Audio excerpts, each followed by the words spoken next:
Hey everybody, welcome back to Can You Not? Amber is out of town in Boston actually right now, so we actually have a friend of mine named Dave Bullis. I'm sorry, I messed it up, but I think you messed up my name when I was on your show. Dave Bullis, right? Bullis. Oh, damn it. Because you say it at the beginning of every one of your shows too, and I...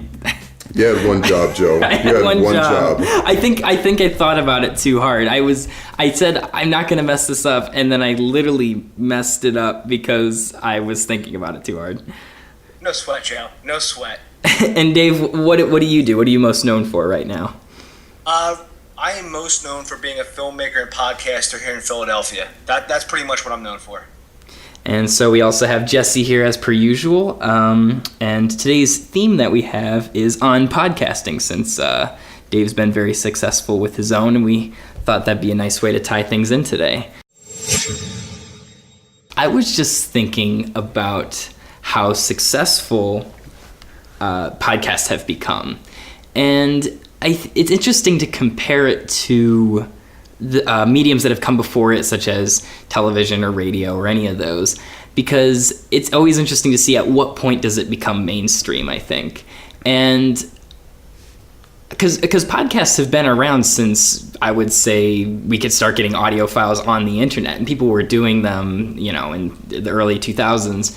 But it's interesting to see that it's really truly become mainstream within the last couple of years, and you see huge celebrities who have their own. I know Snooki has one. Like, it seems like it's almost required to have a podcast at this stage.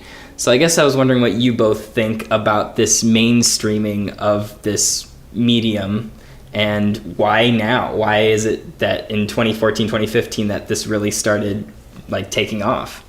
So I would like to start off with kind of going into the idea of investment and how it's increasing in podcasts. I know we just got the great venture with Audible, and Audible has been expanding upon this with advertising with a bunch of podcasts. They have poured a ton of money in because they see this as a very new opportunity to gain revenue and viewership within their product and their company. And I think they're seeing podcasts as profitable, but I don't think there's been enough time, at least in the modern era of podcasts, to show what is the turnover rate. Are we getting the money? But I think it's this mystery. We're captivating major companies right now, advertising spaces, because this is something that has a controlled, very, very, very specific audience that they could take advantage of. So what do you think, Dave? Do you think it's the fact that we can market podcasts that it's taken off so much that advertisers are even interested? Well, first, Joe, I want to say I had no clue that Snooki had her own podcast. So I'm going to go look that up after we get off the phone here. I'm going to actually look that up because I would be interested to know what she's talking about. And she's gotten quite a few episodes in too. I think she's got a couple hundred episodes up or something crazy. A couple hundred episodes, really? Possibly. I don't quote me on that, but I knew it was quite a few. She's still doing it apparently after the past couple of years. Wow. Well, now I have something to shoot for. I gotta beat Snooki. Gotta beat Snooki. Well, what do you think in terms of the marketability of podcasts, though? So in terms of marketability, I think the main reason that people get into podcasting is number one, it's the barriers to entry to podcasting are a lot easier relative to other content forms. Like if we were going to do a video requires a lot more than just this. When I started doing my own podcast, it was the barriers to entry were almost nothing. I mean, literally now it's even easier than when I started, and that was only 2 years ago. Well, my main podcast was only 2 years ago, but it's now you can get an app, you can record with your phone, and you can just upload it. I mean, it has just gotten so simple that I think a lot of people are saying, why aren't we doing this? Do you think that's kind of the same thing that YouTube has found too? And was that the crossing point for when YouTube became mainstream? Was when everyone realized, hey, wait a second, I just need my phone and I can just record it in my bedroom. I can do this too. Yeah, I would agree with that too, Joe. Because it's also like what Snapchat became. Vine. It's just these videos that don't really require a lot of production value. It's just literally somebody talking and doing something crazy or weird or semi-funny or falling down steps or a picture of their cat or whatever the hell it is. But, it's just something that is easily filmed and then obviously easily ingested. Because, Vine and with Snapchat, it's just really accessible. But I know I'm getting a little off topic here, but with podcasting, now podcasting is becoming the mainstream because now you have Apple CarPlay, and we can actually have a podcast playing, in your car. So it's sort of everything now is evolving to podcasting, and I think a couple years ago when Howard Stern left terrestrial radio, I think he said that this was the death. When he went to satellite, he said this is the death of terrestrial radio. It hasn't happened yet, but I think podcasting is probably going to be the final death blow to normal radio. I think part of it too is like people like you were saying, when people could listen to it in their car and stuff, I think people found a place for them. They can say, oh, I can do it while I'm working out. I can do it while I'm like going to pick up my kids or something like that. And I think that's a big part of a technology evolving too, is people finding ways to incorporate it into their daily life. What do you think, Jesse? Oh yeah.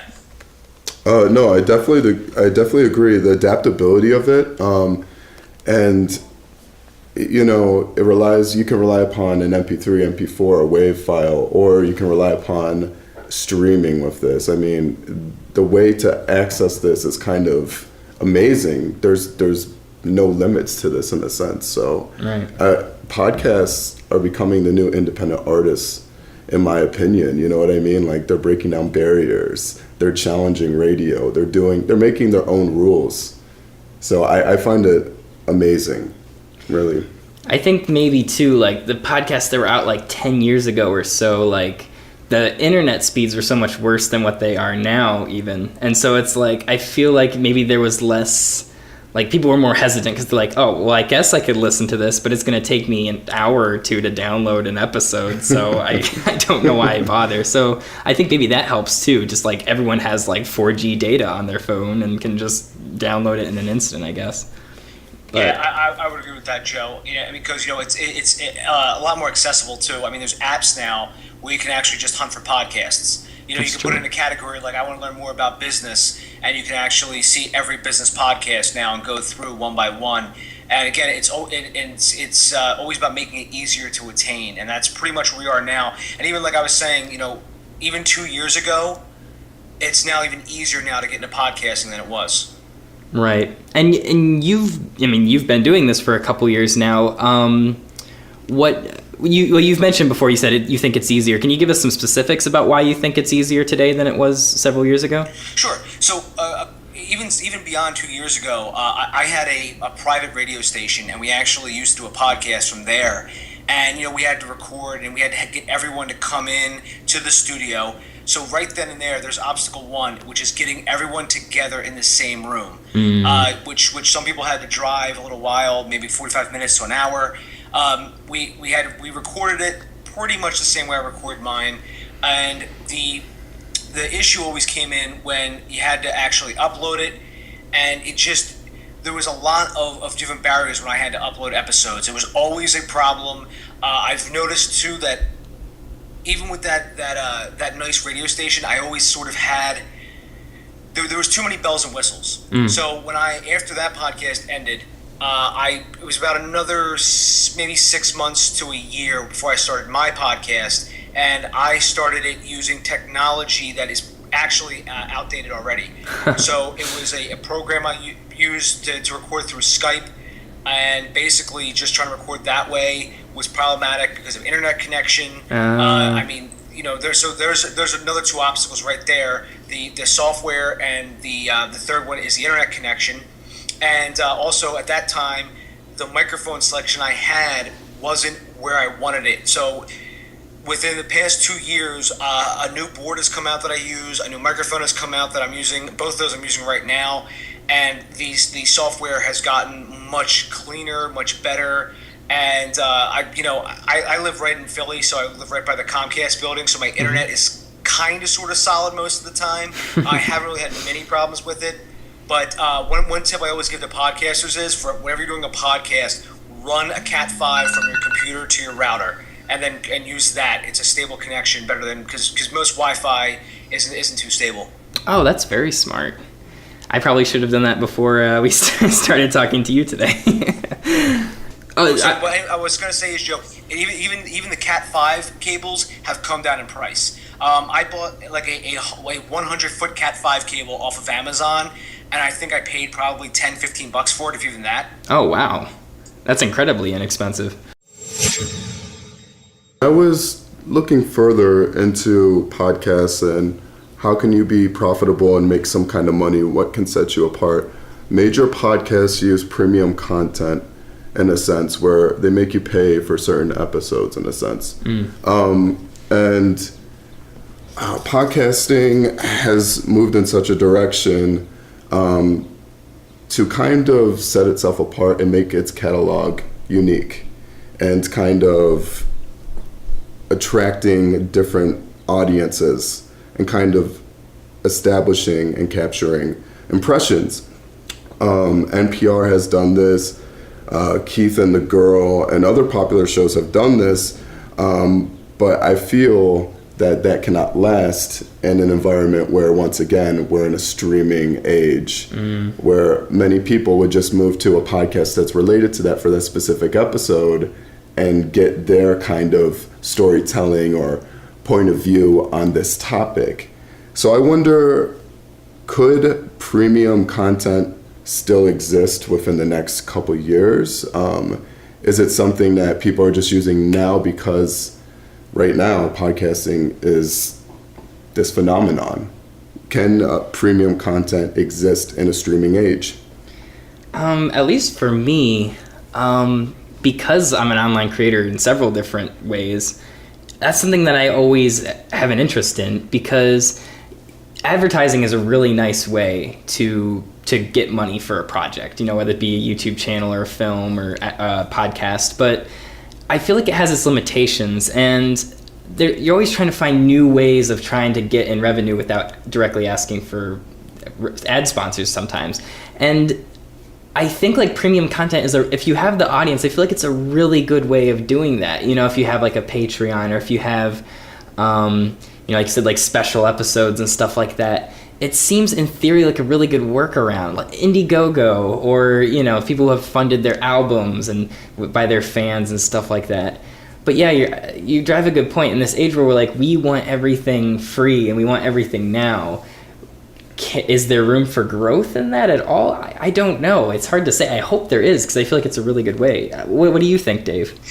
It is a very good question, because I look at one hand at people like Mark Maron, who has his Earwolf, and they have the premium subscription service where you get all his back episodes, and some of those back episodes you can't find anywhere else. Even on like YouTube, stuff like that, you can't find anywhere else. And then I don't know if that's because people don't want to hear those old episodes, or maybe that the old episodes are knocked down by YouTube. I mean, maybe it's a bit of both. I'm not sure, but I've never tried to have like an episode, like a premium episode, where 99 cents. I mean, the host I'm using now allows you to do that, where you can even have each individual episode you put up, you could choose, you want this one to be free, you want this one to be paid. Out of all the podcasters that I know, I don't know a single one that has a model like that. Some of them actually have gotten lucky enough where they've actually had sponsors come on. And the sponsors are, basically, they always want to be the first one on the show. They always want to actually figure out how they can actually be on the show. Some take the pre-roll and the mid-roll commercial spots, and some like to be mentioned organically during the show. You know what I mean? Like some mention, like, hey, I just got my new hat from wherever.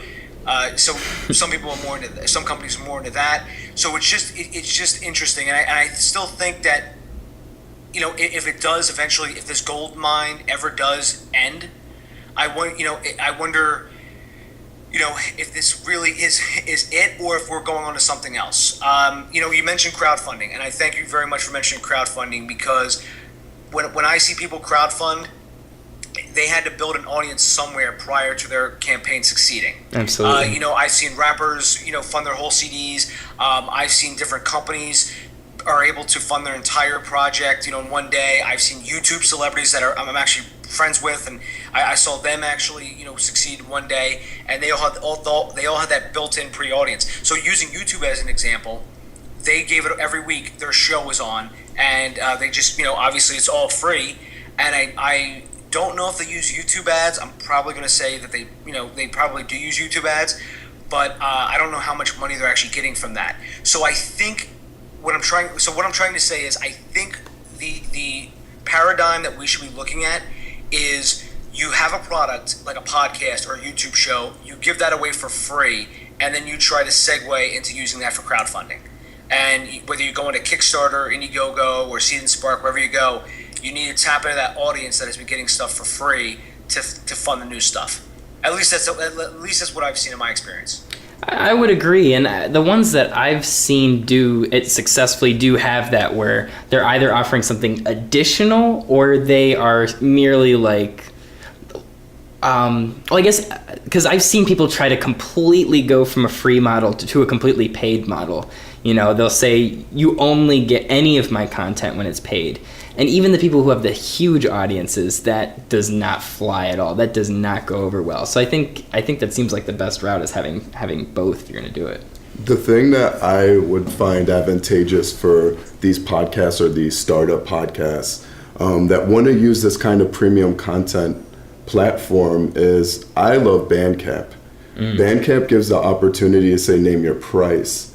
So it doesn't give this whole kind of feel where you have to give a ton of money. And actually, they've shown the average donation to name your price has been more than what the artists would set themselves for the projects as an average in buy rate. So I feel like that could be a really easy way to not feel like you're putting this pressure upon your audience and impressions you're trying to capture.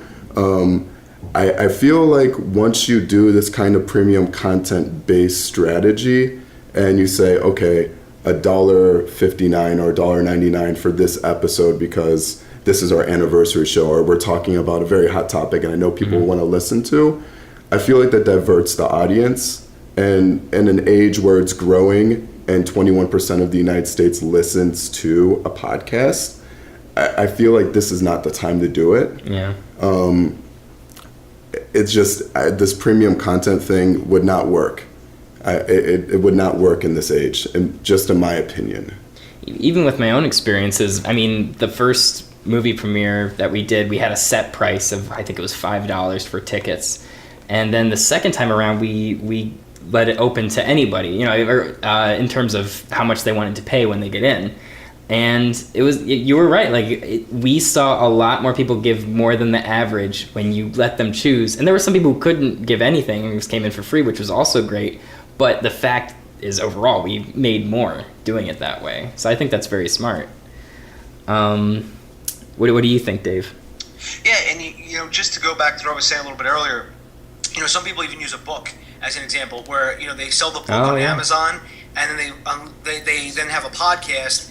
And it's sort of like the book is what brings everyone together, but the podcast is also another way that they can stay in touch. So, and then again, the podcast is free. And actually, a lot of business books do that, like, managerial books, or maybe something like, about getting an MBA or what have you. But I have noticed that, and that way I think that basically becomes their premium content, where basically, you have the book, you have the podcast, and then they can take that into a whole nother section, again, maybe even the crowdfunding, like I was saying earlier, or they could take that into the next project. Like, I have a book, and then I launch a podcast, and then guess what? I have another book that's coming out in, 6 months or whatever, and that will be, that's what we've built another audience for now. Absolutely, and I would say a good example of doing something like that outside of like a business book I was thinking about like John Green, who has the YouTube channel. He has books that he's written of his own, and then the movie adaptations of his books. It's like, that's smart, because then you always have something for people to go back to, and outside of just social media where you're being updated, it's like there's all these different things that where people can cross over and find their way through perhaps one of the other creations. Oh, is that the... Oh, Joe's getting a phone call. Oh, actually, that was that was our timer. Yeah, that was our timer. We don't have a fancy timer. We need like a gong or something to maybe separate it out. That's what we have Amber for.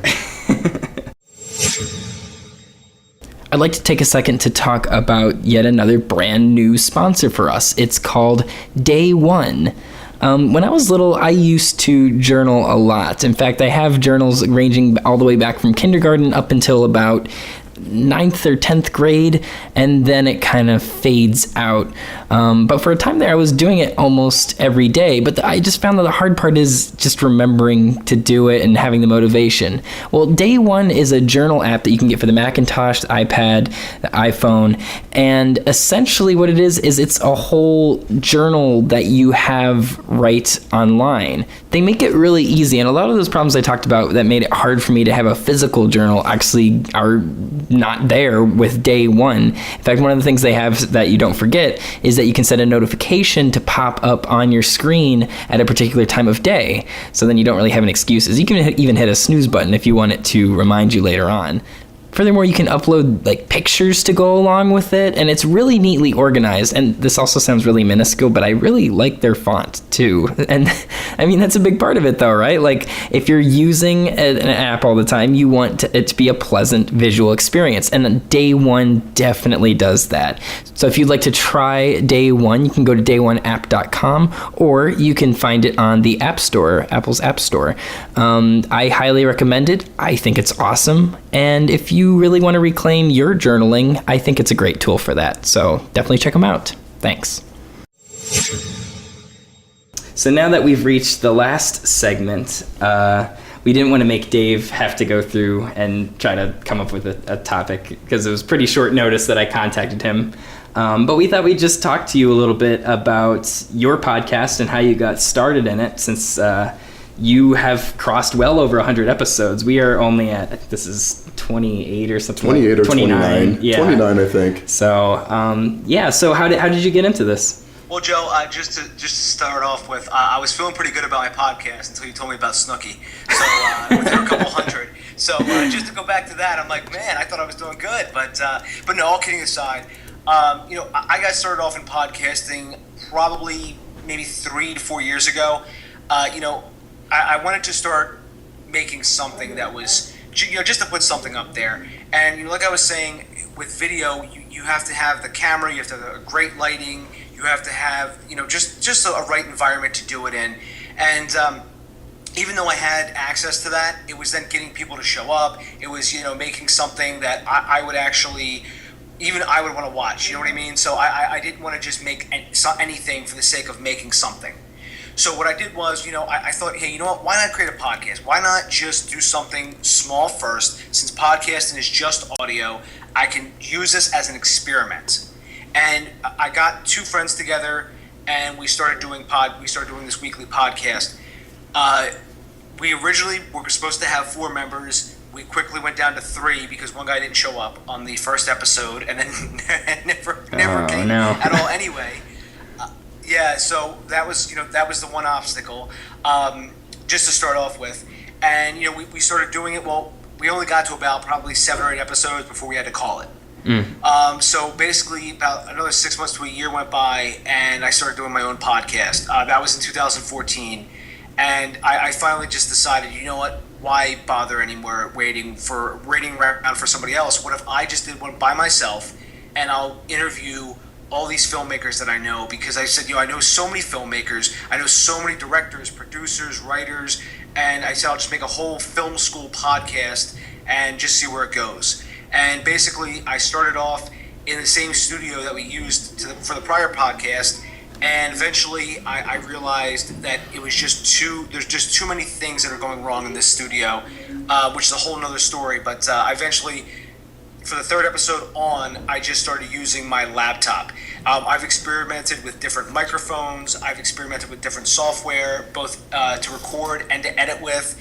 and I finally have gotten to the one I have now, which I'm really, really happy with. And I'm on episode 118 now. And so I'm not going to stop anytime soon because I'm still using this as an experiment. Well, I do want to assure you, I just looked it up, and Snooki only has 109 episodes. So look at that. You have officially beaten her. Oh, my confidence is back, Joe. Congratulations. So I guess one thing I want to ask about is... Thank you. Because it's very abnormal to get that far. In fact, if I remember correctly, the average podcast only lasts 7 or 8 episodes total. Most people give up on it. So what was the key to continuing this? What really drove you? Just the drive to create something.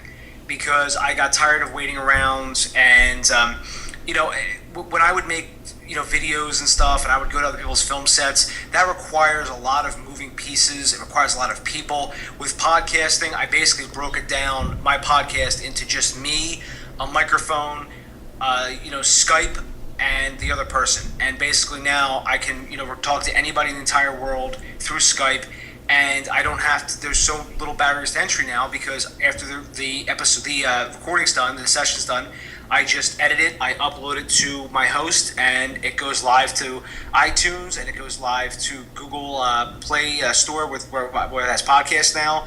And basically, I just promote it using social media. I have an email list that I promote it to, and I also promote it on my website. And basically, I kept going. You will reach a point where you finally say, not this podcast again. Why do I keep doing this? Why do I keep torturing myself doing this podcast? That's sort of the point where it's going to test you to see if you want to go on. Like I said, I was a part of a podcast before it all fell apart, and honestly, there's no shame in cutting your losses sometimes, because I look back on that and I said, you know what, there was a reason why it didn't work out, and here were all the reasons. So if you ever come to a point where you ever really question about why you keep doing this, I always say, before you start any podcast, you should have a why and a how. Why do I want to do this? And it really has to get to the core of what you're trying to do. And really, if you can answer that question, a lot of your own answers are going to spring from that as to why you wanted to do this. If your why is, I want to sell my book, then that's why you keep going on. If your why is, I want to create stuff, that's why you keep going on. And really, that's what I've always gone back to, is that same why for me, which was to create content. That's terrific. You've had quite a variety of guests. Can you talk about some of your favorites that people might want to check out? Sure. So the latest one I have up is with Jennifer Gersani, which is episode 118. She is the writing instructor for NBC's Writers on the Verge. She was mentored personally by Aaron Spelling for many years, and she is just a gold mine. If you want to write for TV, listen to that episode, and that's like a mini master class for writing for TV. I actually shared it on Facebook, and a bunch of people I know who are TV writers actually shared it. Wow. Because they were like, oh, I know Jen, I love her, but I also hate Dave, so what do I do? And so they still shared it, but and that helped get the word out about my podcast. And just a little tip for everyone out there: when you can get your guests to share the podcast, that is absolutely amazing, because you can tap into their network as well. I've had a few guests on who didn't share for one reason or another, and it was usually nothing bad. Usually it's just, hey, I forgot to share it, or I just completely didn't see it or whatever. But it always is killer when they can actually share the podcast, because you get into their network and get on their Twitter feed or their Facebook profile. And a couple other episodes, the one with Kazian Ilves. Kazian is like an A-list producer out in Hollywood. He has produced Dallas Buyers Club, and a bunch of other really awesome movies. And if you ever get a chance to listen to that episode, I don't remember the number of it, but that was phenomenal, and I couldn't believe he said yes.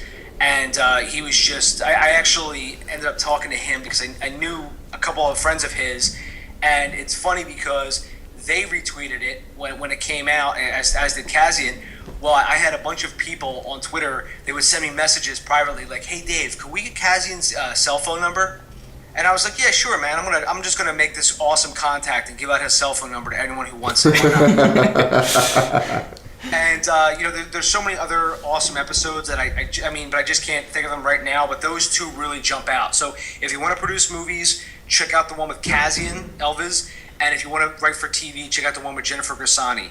And in fact, if you want to write for movies, check out the one with Alan Watt from LA Writers Lab. He is a phenomenal writing instructor. And my most popular episode was actually the one with Sean Baker. He made the movie Tangerine. Tangerine was actually shot on an iPhone. The whole movie was shot on an iPhone. And he basically tried to make it for as cheap as possible because basically, he said at the time he really didn't have any other resources to go to. He didn't have anyone to bankroll the movie. Well, finally, Blumhouse actually contacted him, and he was able to talk them into, hey, because he said, I want to shoot this with an iPhone. I want to do this, and this. And they were actually, pretty supportive of it. And then I think Mark Duplass ended up becoming a producer on it. And then it went off to Sundance. And that episode, I was one of the first people to interview Sean, and the thing just blew up. It's still my number one rated episode far and away. It has like 25,000 by itself. Wow. And which is huge numbers. Oh, especially in the podcasting world. Jeez. Yeah. So that one's like number one with a bullet because like IndieWire retweeted it, No Film School retweeted it. Yeah. So that's why that took off like that. But so those are 4 episodes that I would recommend if anyone wants to check it out. Yeah, and we can have the links to all those in the show notes below. Jesse's actually seen Tangerine, I know. It is an amazing movie, and now having more context about the producing side of it and what went into making it such a big film, I will now want to listen to your episode, Dave. Oh, cool! And it's funny too because that's the old way I used to record. So it's going to be in complete mono. So like one side's me, one side's him. Which is a huge mistake that I made. If I ever go back to remastering those podcasts, but if you can make it through that, I promise it's actually worth it. Sean is an awesome guy to talk to. So it's like those old early 60s recordings where you have like the drums all the way on the left and then like the pianos all the way on the right. Yeah. If anybody ever asks, I always say it was a style choice. So it's kind of like surround sound. But I was like, the actuality was the software was just not there yet that I was using. And then I found the software I'm using now, and it's like 10,000 times better. So I guess as the last question, where do you see the podcast going? And do you have plans for other projects that you want to expand out upon? The podcast, I see it just keep going with it because I've tried to get advertising for it. That hasn't gone well. But I figured that if I could use it in another way, like crowdfunding, I think it would actually be more advantageous for me. And because, I get it. Advertisers, I don't think they would want to invest any real money in some podcaster from Philadelphia with an indie film podcast. At least for the time being. I mean, I've reached out to a lot of film-centric magazines and websites, and they've all just sort of said, come back at another time. But that's pretty much, but I'm going to keep going with it. And even if I don't get any sponsors, I don't get any sponsors. To run the podcast, the overhead is so ridiculously low that it's more of a time commitment for me than anything, than the financial aspect of it. And that's the way I designed it, was always to keep the costs low. And as far as projects go, I'm trying to work on a couple of screenplays right now for a couple competitions. And seeing how that pans out, I'm hoping to finally do a graphic novel finally, because I know some people listen to the podcast that ask me about it, because I've mentioned it in passing. And I'm just hoping to maybe launch that by the end of the year, just depending how much time I have. Because as you know, Joe, usually things end up taking 10 times longer than they're supposed to. Because as an artist, you're like, this will take 5 minutes. This will take an hour, and then you're there the whole day, and you've shot like 5 seconds of film. What happened? We just started. Absolutely, and I know that you and I both have also been through the trials of crowdfunding and indie filmmaking and that all that fun stuff. Yeah, crowdfunding. When I started doing this in 2009, 2008, Indiegogo first started, and nobody knew what crowdfunding was in that regard. And now I swear that every person on my Facebook has like a Kickstarter. And I go on Facebook some days, and it's like, hey, donate to this, no, donate to this. I'm like, I think I'm gonna get off Facebook and go outside for a while. Yeah. Well, we really appreciate you having you on our show. I'm just on. You had one job once again, Joe. One job. But we will link to Dave's show. And after that big speech about him sharing sharing other people's shows, I would hope that Dave's gonna share ours as well. Wow, you're a parasite, Joseph. A bona fide parasite. Yes, I will most definitely share this episode, so I promise. But if anyone else wants to check us out, you can check us out on iTunes. We're called Can You Not? We're under the podcast section. You can go to soundcloud.com/CYN podcast. And you can email us theme suggestions and other feedback at canyouNotPodcast@gmail.com. Do you have any final thoughts, Dave? None really. I just want to say thank you very much for having me on, guys. This has been a blast, and honestly, I really hope you keep going with this. You never know where doing something like this can lead you. My podcast has led me down a very interesting road, and there's a lot of really cool things that can happen with it. I've met a lot of really cool people that I wouldn't have otherwise unless I had that podcast. So my advice to everyone out there, if you start a podcast, just stick with it through the good, the bad, and the ugly, and I promise you're going to have a blast. At some point, you're going to have lows, but I promise you're also going to have a blast. And that's pretty much my final thought, Joe. Well, I guess we'll see you again, Dave, when we do our crossover episode with Snooki. But we usually... Sorry, go ahead. You have to have me back, Joe, if you do that episode, because I actually have a funny Snooki story, and I'd have to share it at that episode.